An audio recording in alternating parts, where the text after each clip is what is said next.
So that's how much that big bowl of kale juice down to. That's James's kale juice. And his kale nuggets. Were these the ones that I took down? They were. And they were Well, still good. frozen when you got This back. is good. Well, you do. I had ice in there. Yeah, you did. And it was still frozen. That's good. Yeah, I didn't want to buy that ice. Aren't there packs you can buy that you... They're closed containers. No. I was told where to go to get them, but they must have misunderstood. Yeah, they didn't misunderstand you. When you buy those, they're not sold frozen, which is messed up. I know. But, Okay. Yes. So Okay. you go to Someone the told me. supermarket and It might have been you. Go to Superstore, buy the and just buy tellers. the bag of ice, buy the tellers, because that's all. Yeah, it's when you're on the road. Anyway, I had to do In a that pinch. because I just got it the last day that's one of the reasons why I was so late coming down. I had to go basically the equivalent of across Regina. So.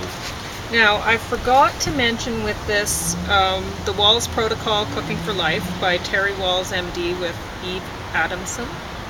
That there's a couple things interesting about this. Remember I was showing you the cover of the other diet book with or lifestyle book with the male MD author, and his face was plastered all over the cover. You notice this MD, although Terry, right? It's a woman. Her face is only on the back. Yeah, she might be And she's a little full in the cheeks. afraid of not being taken seriously. Yeah. Because so she's got the Terry there. So that Yeah. might be one reason for that. Let's just see. The other guy was. Yeah, she's probably a fairly good weight. Yeah. Yeah. I mean, she's not like. She's built like maybe a Julia little Roberts, heavier but than so much the better. heavier than I was when I was like at this time last year. Well, I wouldn't call that heavy. You know No, what I'm saying? I was So, within a healthy range. Yeah, I was exactly. just So I think I she's was at the healthy. upper end, Yeah. and now I'm at the lower end. Anyway, maybe she just doesn't want to be judged by her looks or misjudged in No. the case of. I mean, the protocol for women. Well, the way women are supposed to look nowadays is insanely. But what I wanted to mention from here, I'm going to look it up in the index because I can't recall the page offhand. Oh dear, I just lost a page that I wanted out of that book. 106.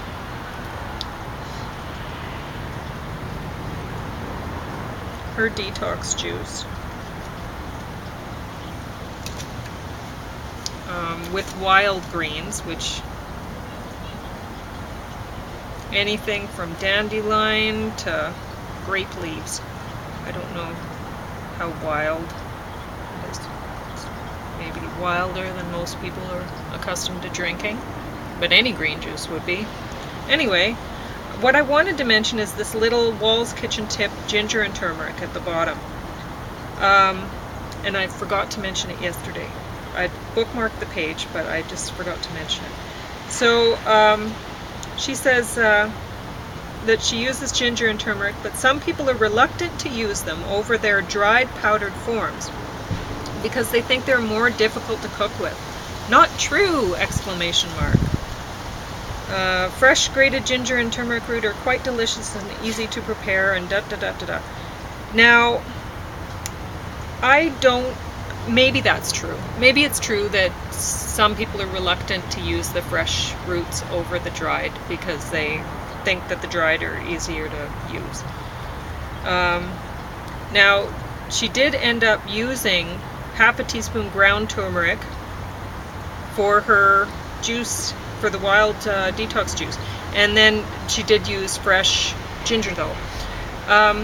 Now, I use the powdered turmeric in my juice, not because I think it's hard to use the fresh. I use the fresh. If I were wealthy, that's all we would be eating, is the organic fresh turmeric root.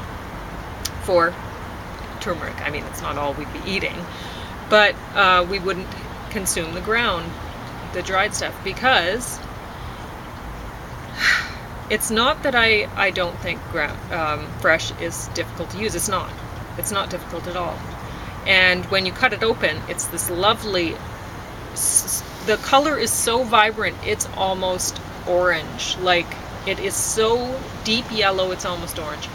And when you use the ground turmeric, that varies. Sometimes when I've cracked open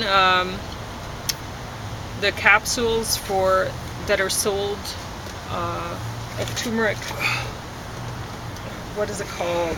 Joint grease. In the joint grease packages, that stuff's almost orange, just like the turmeric root.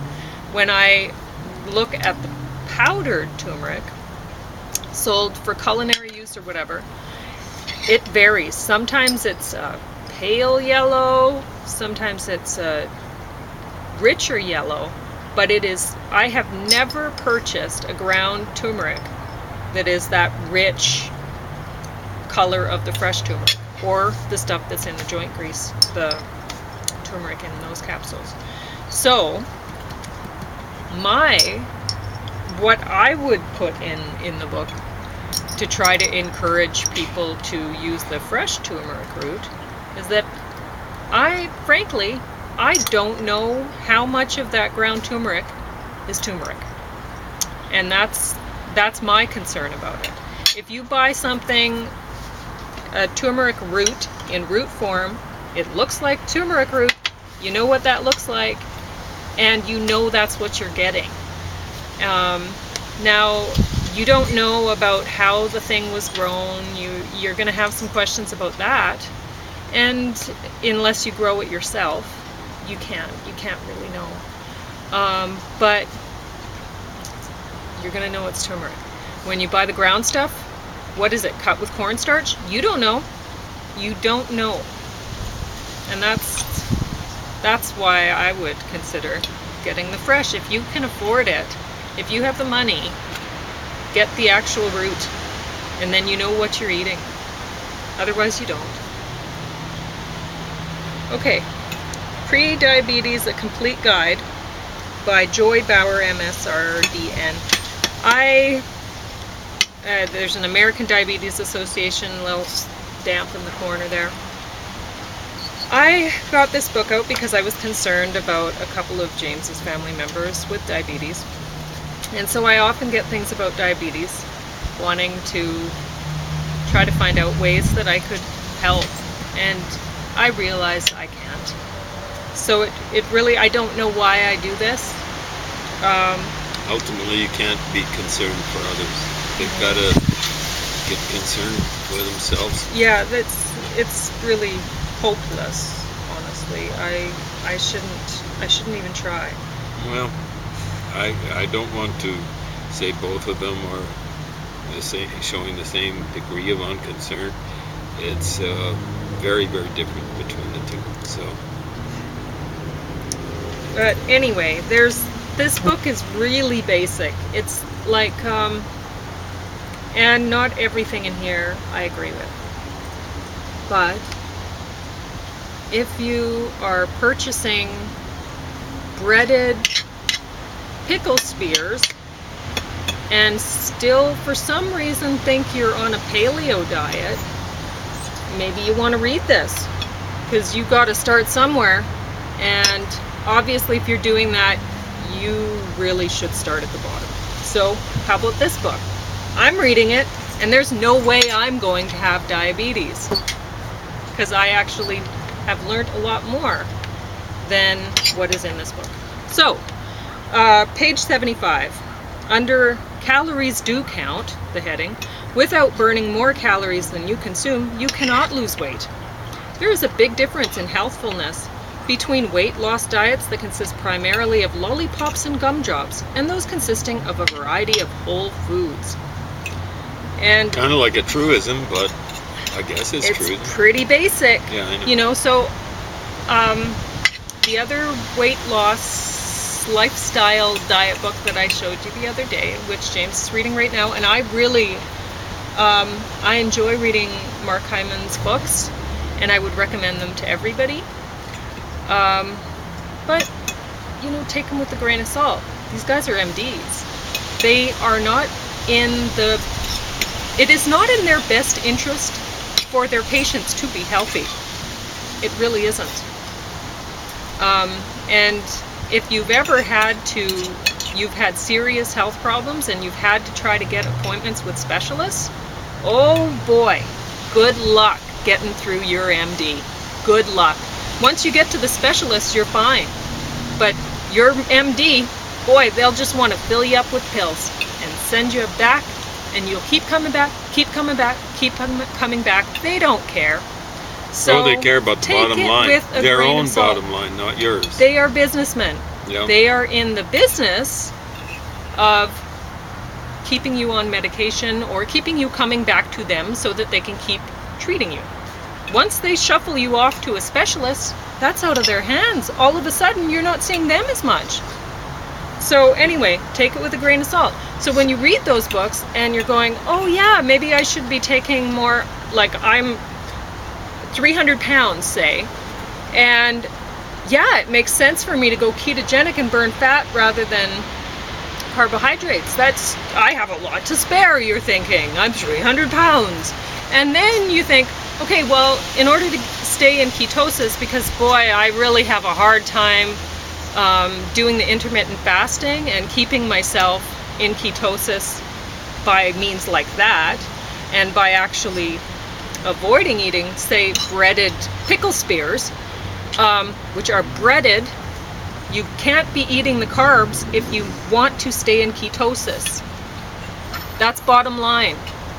So anyway, if you're finding it difficult to do that and you say, oh, well, gosh, I've read that eating those medium chain fatty acids like coconut oil, just take a little bit of that a few times a day and that'll keep me in ketosis. So you're pounding back the coconut oil.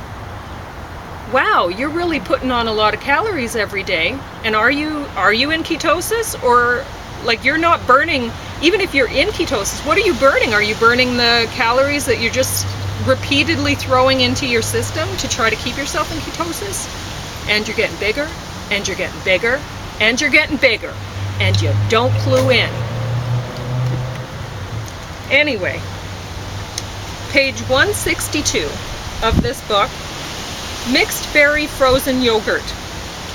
This somehow took 2 pages.